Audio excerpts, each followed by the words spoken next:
So guys आज के studio में मैं कंपेयर करने वाला हूँ मोटोरोला H60 फ्यूजन को नथिंग फ़ोन 3A के साथ। तो चले जानते कि आपको इन दोनों फ़ोन में से कौन सा फ़ोन खरीदना चाहिए। तो चले बिना देर के ऑडियो शुरू करते हैं। तो शुरुआत करते हैं हम दोनों फ़ोन के डिस्प्ले से।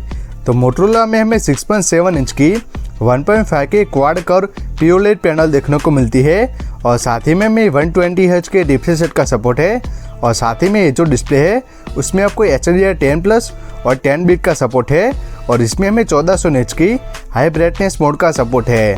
जबकि नथिंग की बात करते इस फोन में आपको 6.7 इंच की full HD flat AMOLED display देखने को मिलने वाली है और साथ ही में हमें 120Hz के रिफ्रेश रेट का सपोर्ट है और ये जो डिस्प्ले है उसमें आपको 10 बिट और HDR10+ का सपोर्ट है और साथ ही में हमें 1300 निट्स की हाई ब्राइटनेस मोड का सपोर्ट है।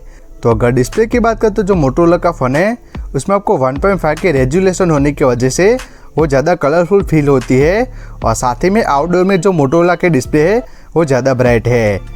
नेक्स्ट अगर प्रोसेसर की बात करें तो मोटोरोला में हमें मीडियाटेक डायमेंसिटी 7400 देखने को मिलने वाला है और साथ ही में हमें LPDDR4X की रैम और UFS 2.2 स्टोरेज सपोर्ट देखने को मिल जाएगा और साथ ही में हमें 7 लाख तक Antutu स्कोर देखने को मिलने वाला है और आप इस फोन में BGMI 60 FPS पर खेल पाएंगे।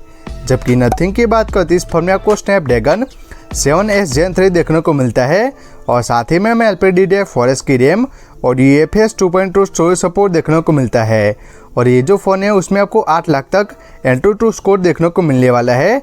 जबकि BGMI की बात करें तो आप इस फ़ोन में 90 FPS तक गेमिंग कर पाएंगे। तो अगर डे टू डे लाइफ में परफॉर्मेंस की बात करें तो जो नथिंग का फ़ोन है वो ज़्यादा स्मूथ फील होता है और साथ ही में जो नथिंग का फ़ोन है उसमें आप BGMI 90 FPS पर खेल पाएंगे। तो अगर आपको गेमिंग करनी है तो आप नथिंग के फ़ोन में मोटोरोला के मुकाबले बेहतर गेमिंग कर पाएंगे। नेक्स्ट अगर UI की बात करें तो मोटोरोला में हमें हेलो UI देखने को मिलती है और साथ ही में हमें 3 साल का मेजर OS अपडेट और 4 साल का सिक्योरिटी अपडेट देखने को मिलता है। जबकि फीचर्स की बात करते तो इस फोन में आपको shortcut to search, magic canvas, smart connect और टेक नोट जैसे AI फीचर्स देखने को मिलने वाले हैं। जबकि नथिंग की बात करते ये जो फ़ोन है वो नथिंग OS के साथ आता है और साथ ही में हमें 3 साल का मेजर OS अपडेट और 6 साल के सिक्योरिटी अपडेट देखने को मिलते हैं। तो अगर फीचर्स की बात करते इस फोन में आपको smart cutout, AI unblur, magic eraser, portrait blur और क्रिएट वॉलपेपर जैसे फीचर्स देखने को मिलते हैं। तो अगर UI की बात करें तो जो नथिंग का फ़ोन है वो ज़्यादा क्लीन और स्मूथ UI के साथ आता है, लेकिन जो मोटोरोला का फ़ोन है उसमें आपको ज़्यादा फीचर्स देखने को मिलते हैं। तो अगर आपको ज़्यादा फीचर चाहिए तो मोटोरोला की तरफ जाइए, लेकिन अगर आपको एकदम क्लीन और स्मूथ UI एक्सपीरियंस चाहिए तो बेशक आप नथिंग की तरफ जा सकते हैं। नेक्स्ट अगर नेटवर्क की बात करें तो मोटोरोला में Wi-Fi 6, ब्लूटूथ 5.4 और मल्टीपल 5G बैंड का सपोर्ट है। जबकि नथिंग की बात करें तो इस फोन में आपको Wi-Fi 6, Bluetooth 5.4, multiple 5G band और NFC का सपोर्ट है। तो अगर नेटवर्क की बात करें तो आपको इन दोनों फ़ोन में नेटवर्क के रिलेटेड कोई भी इशू नहीं होगा, लेकिन जो नथिंग का फ़ोन है उसमें आपको एक्स्ट्रा NFC का सपोर्ट है जिसका यूज़ करके आप कॉन्टैक्टलेस पेमेंट कर पाएंगे। नेक्स्ट अगर बैटरी की बात करें तो मोटोरोला में 5500 mAh की बैटरी और 68 वाट के फास्ट चार्जिंग का सपोर्ट है जो कि अराउंड 1 घंटे में फुल चार्ज हो जाता है। जबकि नथिंग की बात करते इस फोन में आपको 5000 mAh की बैटरी और 50 वाट के फास्ट चार्जिंग का सपोर्ट है और ये जो फ़ोन है वो अराउंड 60 मिनट में फुल चार्ज हो जाता है, लेकिन जो चार्जर है वो आपको नथिंग के फ़ोन में अलग से बाय करना पड़ेगा।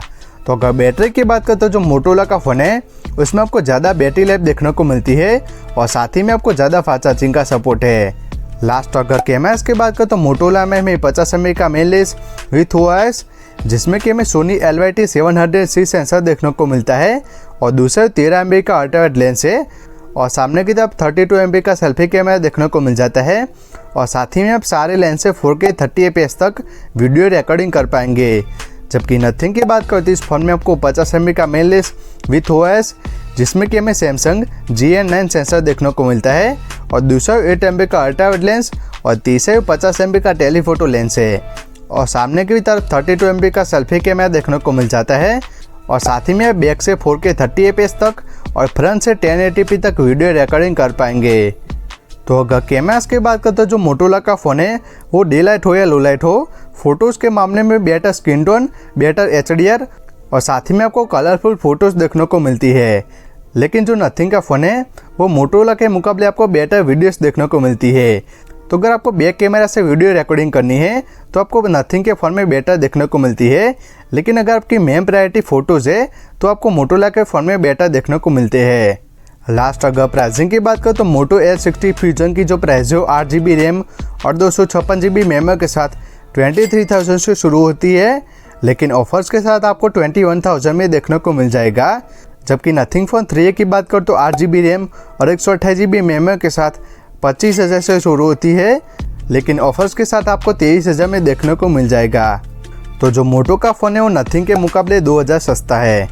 तो अगर ओवरऑल बात करें तो मेरे हिसाब से जो मोटोरोला का फ़ोन है उसमें आपको better display, better battery life और साथ ही में आपको बेटर कैमरा सेटअप देखने को मिलता है, लेकिन जो नथिंग का फ़ोन है उसमें आपको स्मूथ यूआई एक्सपीरियंस और साथ ही में आपको बेटर परफॉर्मेंस देखने को मिलती है। तो मेरे हिसाब से अगर आपको बेटर परफॉर्मेंस और साथ ही में आपको स्मूथ यूआई एक्सपीरियंस चाहिए तो बेशक आप नथिंग की तरफ जाइए, लेकिन जो मोटोरोला का फ़ोन है वो कम बजट में वैल्यू फॉर मनी स्मार्टफोन है। तो मेरे हिसाब से जो मोटोरोला का फ़ोन है वो ऑलराउंडर पैकेज है। तो मेरे हिसाब से आपको इन दोनों फ़ोन में से मोटोरोला H60 फ्यूजन की तरफ जाना चाहिए। तो कैसी लगे वीडियो कमेंट्स करके ज़रूर बताएं। Thank you.